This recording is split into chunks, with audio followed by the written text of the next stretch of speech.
My name is Ryan Burdick. I'm a speech pathologist, a doctoral candidate, as well as a board-certified specialist in swallowing and swallowing disorders. And happy to be here at Verona. You guys have a beautiful center. I really enjoy it. So very excited to talk to you guys about a topic that is very important, swallowing, aging, and youth.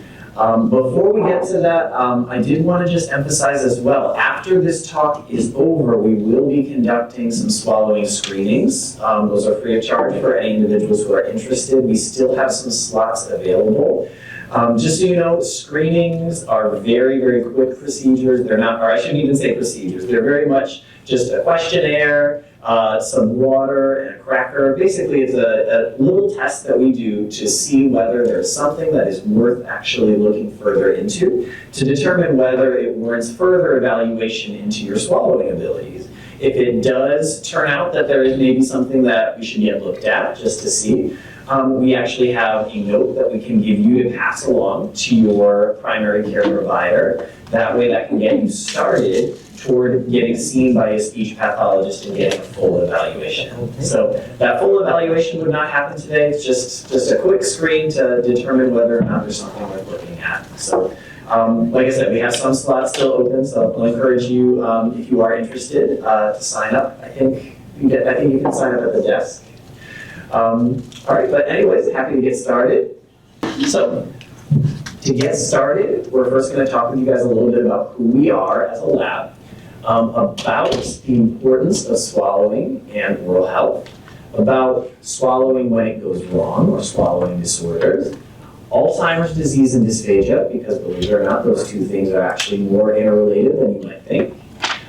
Different opportunities to participate in research that our lab is currently conducting, and then we'll be happy to take any questions that you guys might have for us.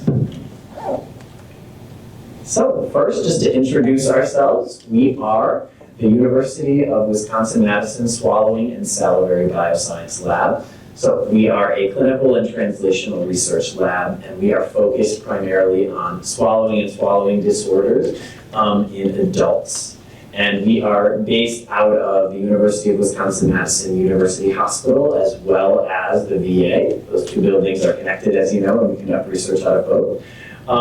The lab is led by Dr. Nicole Rogas-Puglia. She is the primary investigator as well as the director of our lab. And then we also have Sarah Gustafson. She is the lead researcher within the lab, as well as Meredith Mackless-Torres, who was going to be giving this talk here today. She will hopefully be with us a little bit later today. And then myself, doctoral candidate. And then there are a couple other members of the lab as well, but could not fit everybody on one page. So first, just to get into the importance of swallowing and oral health. So many people don't really think about swallowing very much. Basically, it's one of those things that I admit, before I even knew that swallowing existed as a field, I never really gave it much time of day. It is one of those things that we do, believe it or not, 500 to 1,000 times a day. Because you can think of swallowing our saliva, if we have anything building up in our mouth, we swallow that. And plus, during mealtime, we really value eating and drinking just as humans in general. You can imagine, like the last few social events, so think of maybe the last 3 social events that you had, did they involve food or drink? A lot of times they do.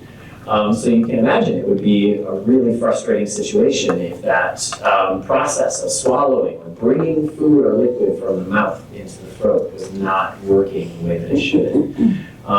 It is a very complex process. It involves, there's no quiz at the end, so don't worry about learning these here, but just know that it is complex and involves several pairs of muscles, several pairs of nerves, and these different muscles and nerves can actually change with age. Those muscles can get weaker, they can get smaller, and it can actually affect our ability to push food or liquid from the mouth into the throat and into the food pipe.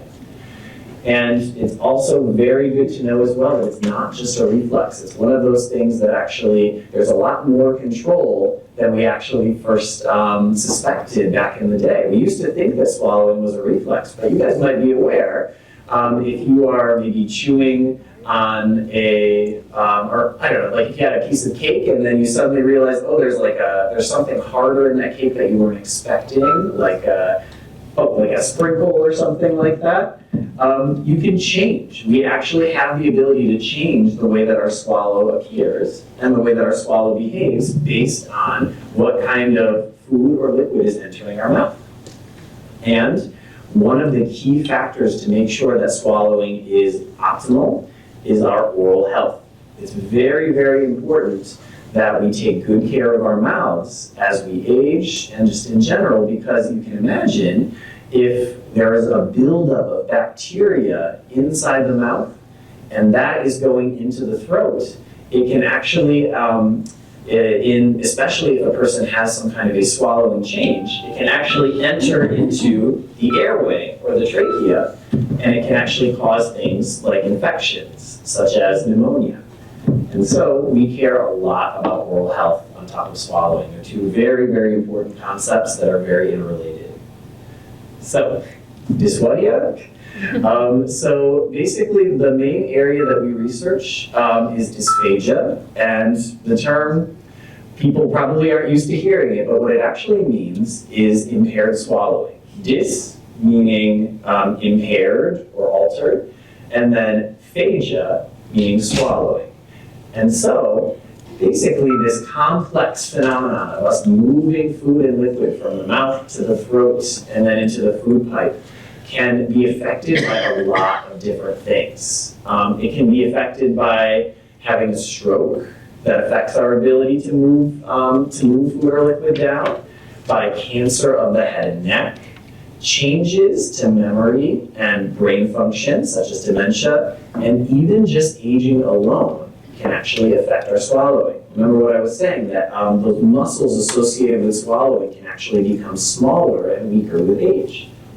And so dysphagia can be very easy to miss. It's one of those things that you might not really notice is happening, but usually the way that what we're paying attention to and what you might notice if you are experiencing changes to your swallowing can include food, liquid, or pills feeling like they're getting stuck in the throat or in the mouth when they're going down, or coughing or clearing your throat excessively during a meal.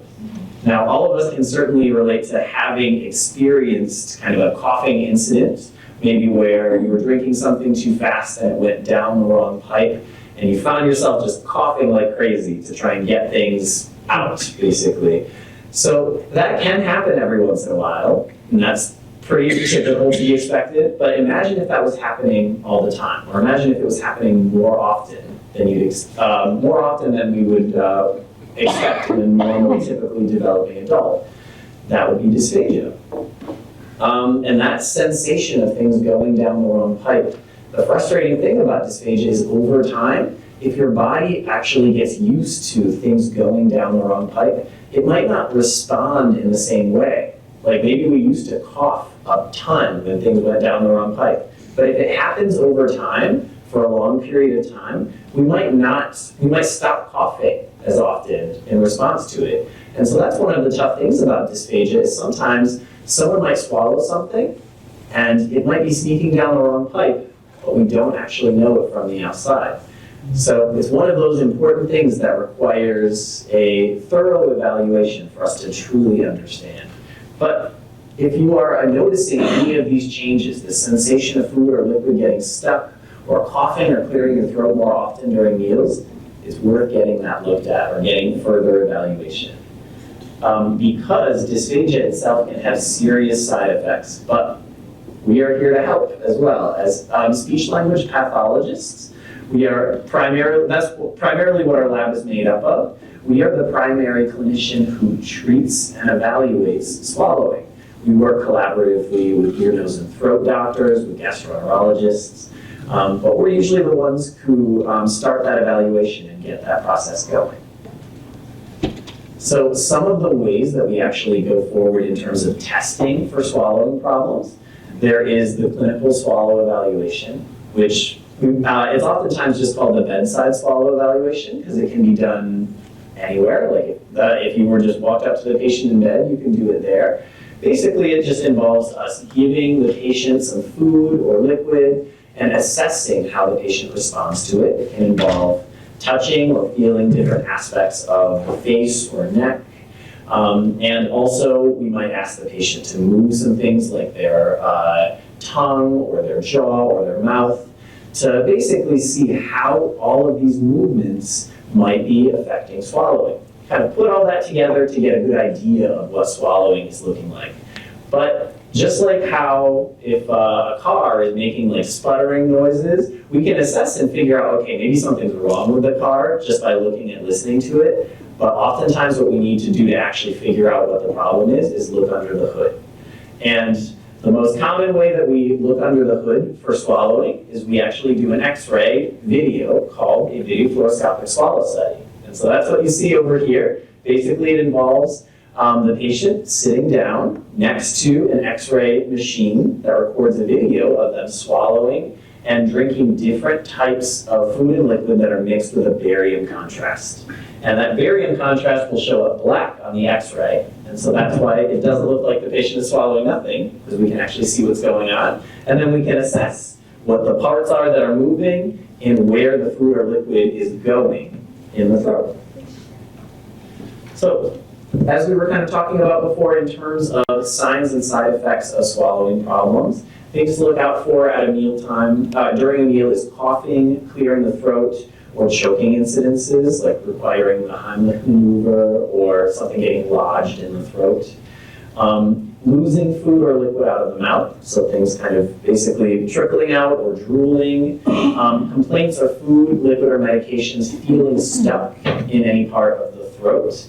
Difficulty chewing food, or swallowing food and then having to bring it back up again, or it coming back up again.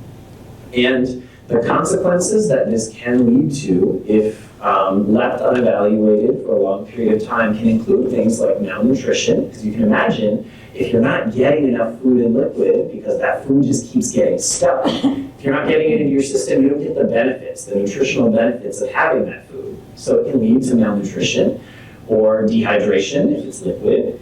Also, decreased appetite and weight loss. You might lose the desire to eat because every time you sit down to eat, it's a big struggle, which you can imagine would be so frustrating to deal with. And then aspiration pneumonia, which is that consequence of things going down the wrong pipe often. If it goes down the wrong pipe and accumulates in the lungs, it can cause infection, which can lead to a pneumonia.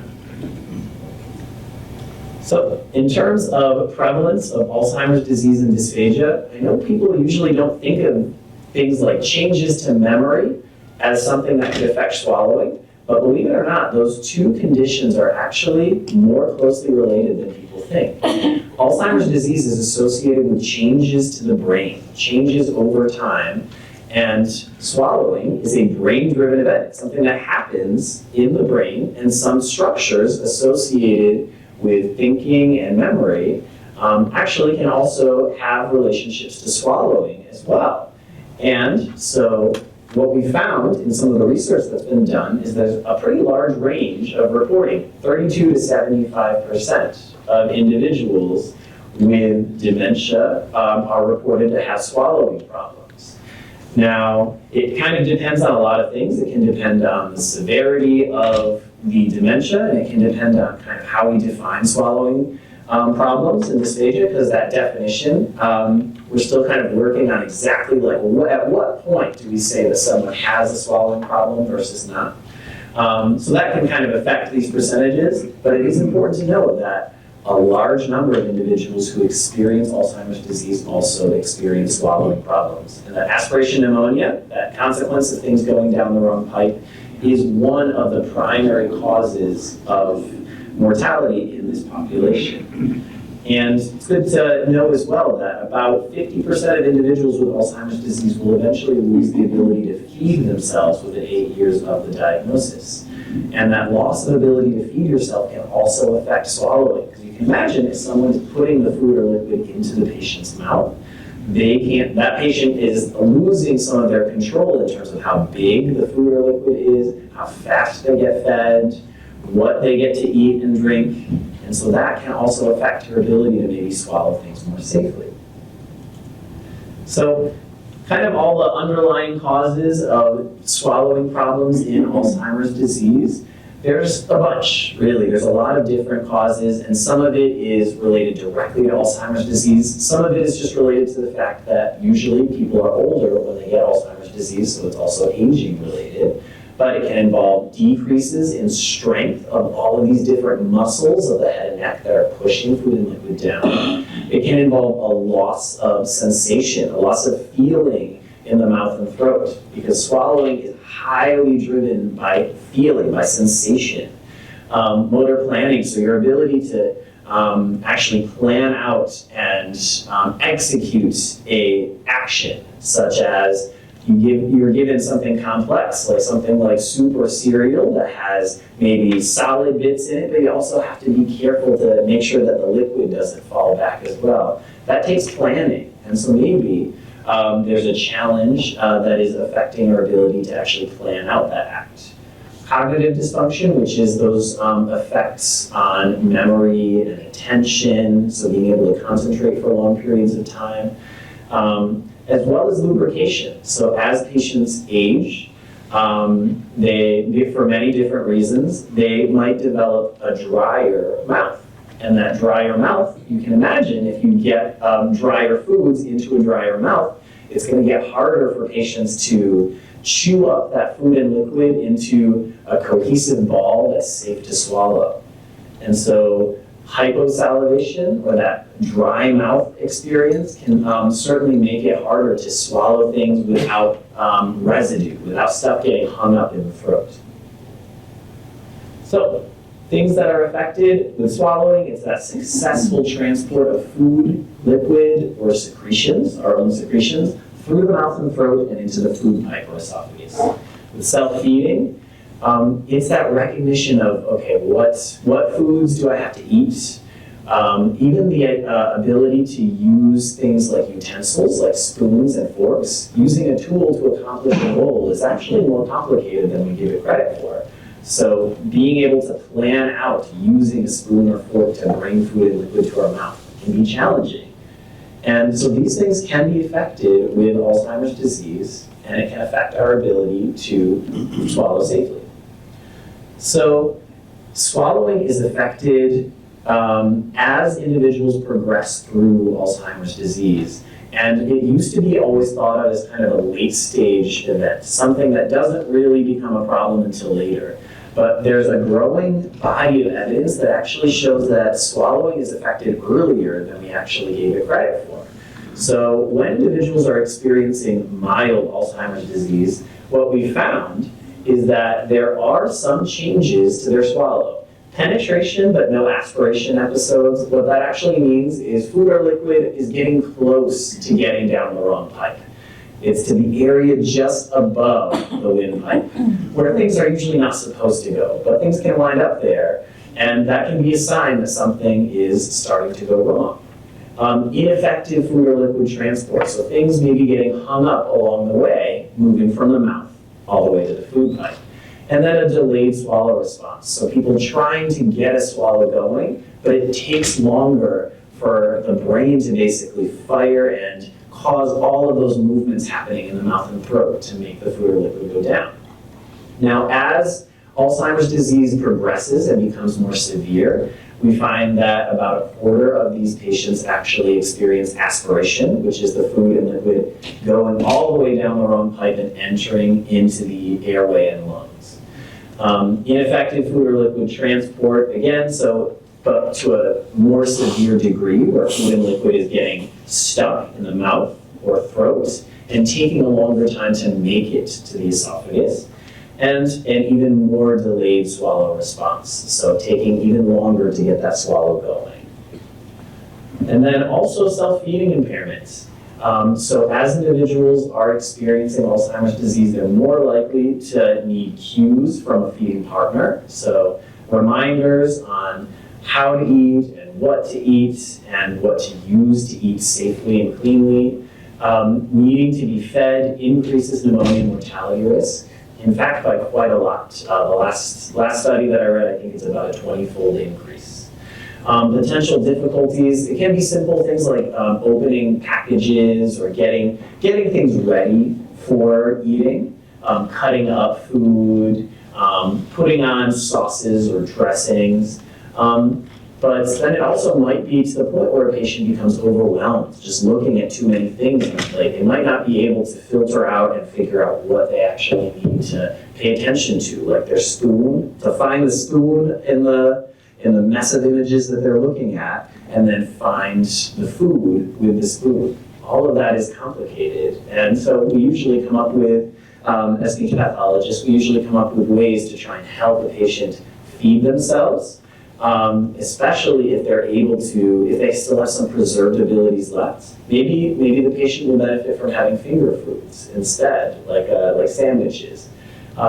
Different types of interventions depending on the patient's needs. For swallowing treatment specifically, we have two kind of buckets that I would say we would put our treatment into. So compensatory strategies, it's kind of like using a cane or a walker, but for your swallow.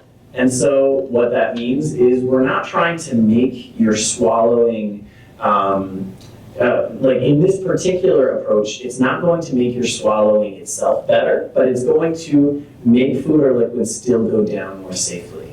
Just like how maybe using a cane or a walker doesn't make your walking itself better. If you took that cane or walker away, your walking would still look the same, but you're still safer. And so this approach can include changing the diet of the food or liquid that you're receiving. So maybe softer foods, softer solid foods, or thicker liquids, or giving patients strategies like tucking their chin or turning their head to make things go down a little bit more safely. Meanwhile, there's the rehabilitative approaches, and these are like taking your swallow to the gym, like lifting weights essentially, but for your swallowing. And so these can include things like this EMST device here, which is a blue device that actually you blow through, and it provides resistance to your muscles of breathing. And that can actually give you a stronger cough to hopefully get things out of the airway when they go down the wrong pipe more effectively. Or this here is the IOP, or the oral performance instrument, and it has this little bulb at the end. And basically you can push your tongue against that bulb, and it increases your tongue strength. Such that you might improve your ability to move food or liquid through the mouth and into the throat. So these exercises are things that hopefully will make long-term lasting changes. But of course, just like going to the gym, it's not going to happen in a day. It takes more time and effort. So that's why we have both of these buckets. The compensatory strategies are something immediate that we can give the patient. Rehab strategies like this take time, but they can make longer lasting changes. But I don't have any trouble swallowing, and I hear that all the time. Basically, as a lab, like if we had a nickel for every time we hear it, we'd be quite rich at this point. It's one of those things that basically swallowing disorders tend to go underreported, pretty significantly so. People oftentimes, because swallowing is in itself such an adaptive behavior, people just sort of learn to compensate. So maybe if you have a swallowing problem with a certain type of food or liquid, you just avoid that food or liquid. And then, so now the problem's not as noticeable to people or noticeable to yourself, but it doesn't mean the problem's gone away. It just means that we've avoided seeing it. It's just one of those things that we naturally do. So that means that swallowing problems can be a little bit hard to catch sometimes.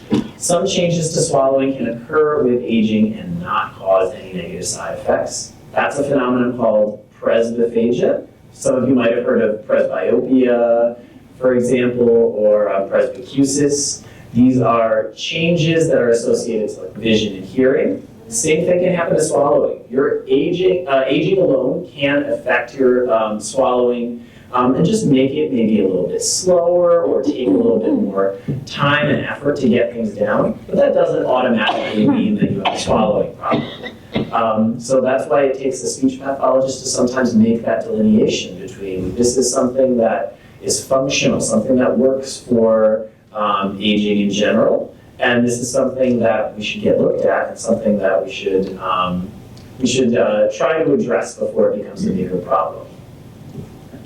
And any changes to swallowing either way is good to be aware of. It's definitely better to at least be aware of any of these changes and then do something about them if they actually get worse, as opposed to head in the sand and not actually thinking about these problems at all. Some tips in general, so we usually, as speech pathologists, make our own recommendations specific to patients, but there are some things that are just good practice for everybody. That includes just taking it slow when it comes to having a meal, trying not to huff things down super quickly. I've noticed over the years working with patients that our eating habits are super ingrained into us. So if patients are fast eaters, they've probably been fast eaters for their whole life, and it can be very hard to train people out of it, but it can be something very beneficial as you age. I've also noticed working with a lot of vets, definitely makes sense. Having to finish food fast is one of those habits that gets kind of ingrained in someone. But yeah, understanding that it might take a little bit more time to get each bite down. So taking time in between each of those bites, taking smaller bites and sips, making sure that you're sitting upright as opposed to, laying down watching TV and having food that way. We're all guilty of it, I'm sure, at one point or another, but best practice is to be upright. Adding extra sauces or gravies will make food more moist and naturally more soft and slide down a little bit more easily. Alternating between solids and liquids gives the solids a wash, basically. It gives you the opportunity to wash anything down, and reducing distractions during meals. So avoiding the temptation to maybe talk and eat at the same time, that just adds more burden or more challenge to the swallowing mechanism that maybe doesn't need to happen. You can just basically swallow your food, then talk, then take bites. I'm guilty of this for sure. I like to talk.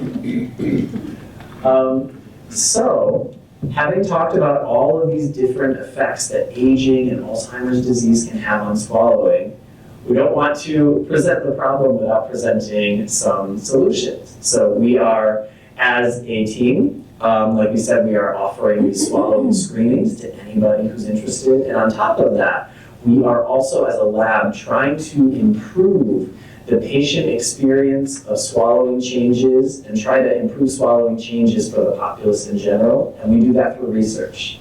And so we are incredibly grateful to any individuals who are willing to actually participate in research, because that really is the way that we improve our healthcare in any field, really, in general. And so we are conducting a few different studies right now that are focused on a couple of different things. We have one study right now, or sorry, two studies right now that are actually looking at swallowing and memory changes. And so dysphagia in particular, as I was saying, is a big concern for individuals who are experiencing any changes to memory. So if you or somebody that you know and care about are experiencing changes with memory, even if they aren't experiencing changes with swallowing, they would be, it would be very much appreciated if they were willing to participate in any of our research studies here. We have different studies that can involve learning about swallowing, learning about the brain, as well as getting a very thorough evaluation of what your swallowing is looking like. And if problems are discovered in terms of your swallowing function, we can offer different exercises that might benefit your swallowing over time. And this is all part of research, so it can actually contribute to hopefully improving our dysphagia care for future generations. And then we also have a study looking specifically at individuals who are experiencing dry mouth. So we're looking for adults aged 60 to 75 to participate in a research study about thickened liquids and dry mouth. You don't necessarily need to have dry mouth to participate in the study, but that's just what it's geared towards in terms of improving our understanding of. So these are some studies that we would, again, be super grateful for participation in. But that is all that I have to talk to you about today, but I'm more than happy to take any of your guys' questions. Where's your lab? Our lab, so we're actually in a couple of different locations, kind of spread out through the city, I suppose. So we are, our primary base right now is in the VA, in a center of the VA called the GREC, or the Geriatric Research, Education, and Clinical Center. But we also have space in the university hospital itself.